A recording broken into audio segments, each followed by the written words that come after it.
Pagkilala sa palakumpasang tutu. Pagkilala sa palakumpasan. Palakumpasang tutu. Ang palakumpasang tutu ay kilala din sa katawagang cat time.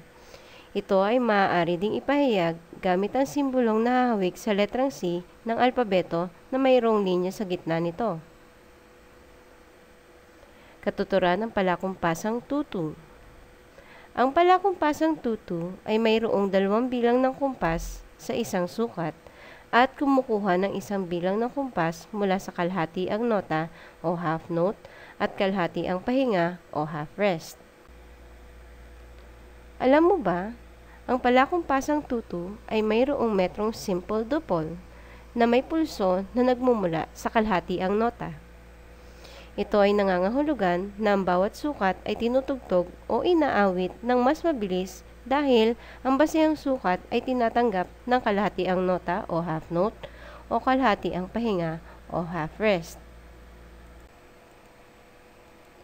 Ang karaniwang halaga ng mga nota at pahinga ay nahahati sa kalahati nitong halaga sa ilalim ng cat time. Pagmasdan ang mga halaga o bilang ng kumpas ng mga sumusunod na nota at pahinga sa ilalim ng cat time. Ang buoang nota o whole note at ang buoang pahinga o whole rest ay mayroong 2 bilang ng kumpas. Ang kalahati ang nota o half note at ang kalahati ang pahinga o half rest ay mayroong 1 bilang ng kumpas. Ang apating nota o quarter note at ang apating pahinga o quarter rest ay mayroong kalahating bilang ng kumpas. Ang 8 nota o 8 note at ang 8 pahinga o 8 rest ay mayroong 1/4 na bilang ng kumpas. Ang 16 nota o 16th note at ang 16 pahinga o 16th rest ay tumatanggap ng 1/8 bilang ng kumpas.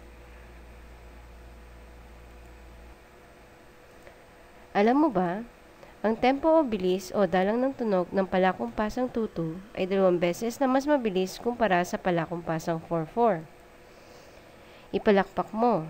Ipalakpak ang mga nota ayon sa palakumpasang 4/4 o common time.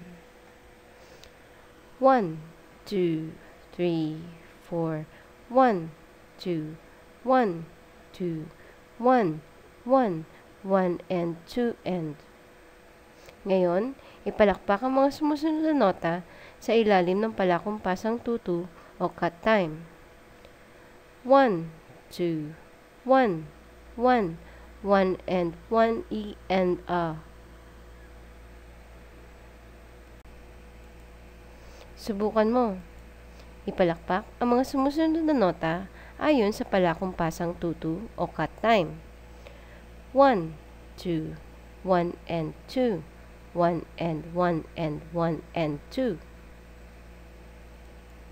Ulitin mo. 1, 2, 1, and 2. 1, and 1, and 1, and 2. Kung iyong naibigan ang iyong napanood, huwag kalimutang mag-like, mag-comment, at mag-subscribe sa aking channel. Maraming salamat!